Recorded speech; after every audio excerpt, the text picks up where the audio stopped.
ඒකයි එදා සුනාමිය එද්දී දැන් නෙවෙයි කාවන්තිස්ස රජුරන්ගේ කාලේ.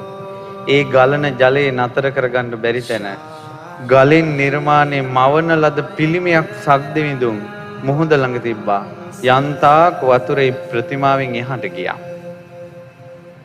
ඒ ජල කඳ සම්බුදු ගුණ දන්නා නිසාවෙන් තමයි සුනාමිය දවස්වල චූටි බුදු පිළිමේ වතුරෙන් පෙරළුවේ නැත්තේ. ඒ නිසා මේ රටේ යන කුමන්ත්‍රණ මේ ඇවිලෙන ගින්දර පින්වත්නි ලප් තැනම ලොප් වෙලා යන්නේ සම්බුදු බලය නිසා. ඒක සත්‍යයක්මයි. ඒක සත්‍යයක්මයි.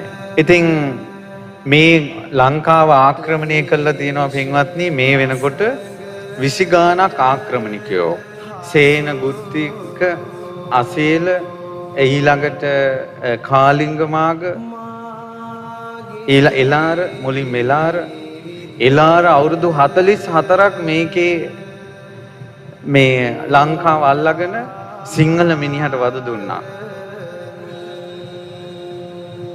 එලාර මේ බුදුගුණ කියන කල් කරවාගෙන හිටියේ නෑ. වද දුන්නා. තමන්ගේ උන්ට කිව්වා ගිහිල්ලා චෛත්‍යවල මලපහ කරපල්ලා කියලා. තමන්ගේ මිනිසුන්ට කිව්වා ජයසිරි මහ බෝධින් වහන්සේගේ මේ බෝධින් වහන්සේ උඩ නැගලා සෙල්ලම් කරපියව කිව්වා. ඔන්චිලි පැදපියව කිව්වා. ඒව දැකලා තමයි අර අවුරුදු 12 නන්දි මිත්‍ර උන් තැරි ගහලා දැම්මේ.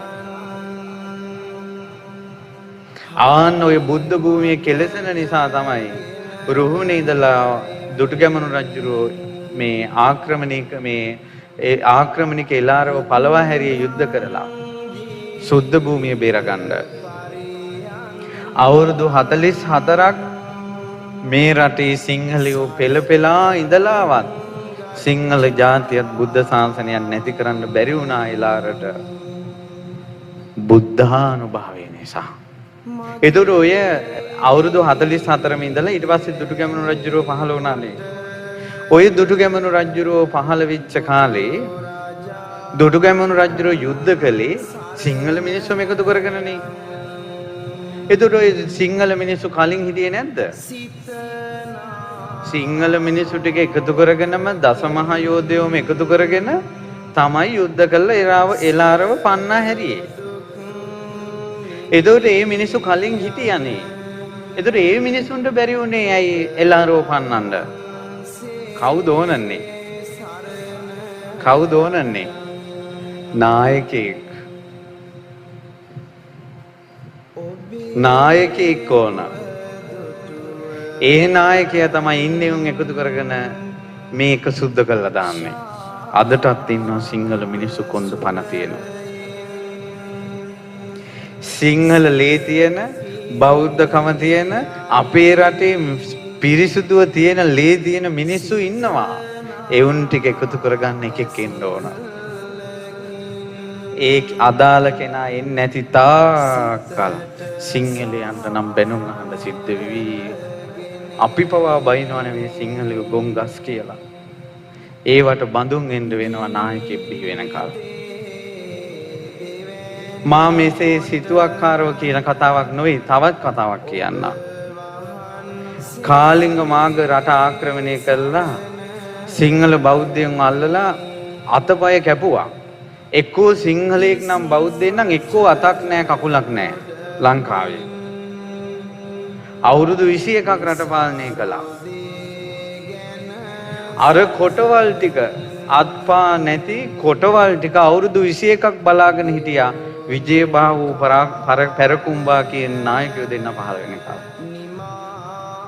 අර කොටන්ට දාව ඉපදිච්ච දරුවෝ රට එක්සේසත් කළා. සිංහල මිනිස්යාගේ ජවයේ ශක්තිය වීරිය තියෙන මිනිස්සු ලංකාවේ ඉන්නවා. මැරිලා නැහැ. ඒලේ මැරිලා නැහැ. අදාළ කෙනා එනකල් ඉන්නේ. ඒ අදාළ අය එනේකයි වළක්වන්නේ මේ ලෝකෙන්.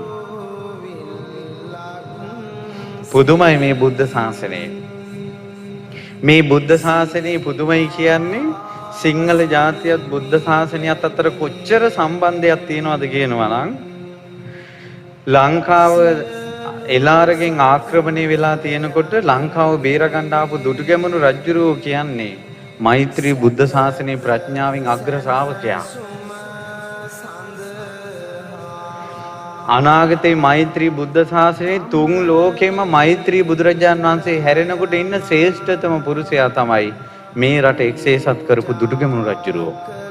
තුන් ලෝකෙම බුදුරජාන් වහන්සේ හැරෙනකොට ශ්‍රේෂ්ඨතම පුජ්‍යලයා වෙන්නේ මේ රට එක්සේසත් කරපු දුටුගැමුණු රජුරෝ. ඒ ලේවල උරුමේ මේ රටේ තියෙනවා. ඒ උත්තමයන්ගේ හදපු ওই පා ස්පර්ශ වන භූමිය අදට තියෙනවා. තමන් රට එක්සේසත් කළා කියන්නේ හදපු මහා ජය සංකේතය වන මහසෑය තවම තියෙනවා. බුද්ධානුභාවයේ සත්‍යය. ඊට පස්සේ තව සොලින් රට ආක්‍රමණය කළා. ලන්දේසි පෘතුගීසි ඉංග්‍රීසි ආක්‍රමණය කළා. ඔවුන්ට තමන්ගේ වරිග પરම්පරාව බෝ කරගන්න බැරුව මේ රට සිංහලයාට උඹාර දීලා ගියා. ඒ නිසා අපිටත් කාලයක් විඳවා ඉන්න වෙයි. මේන ප්‍රශ්න ඉදිරියේ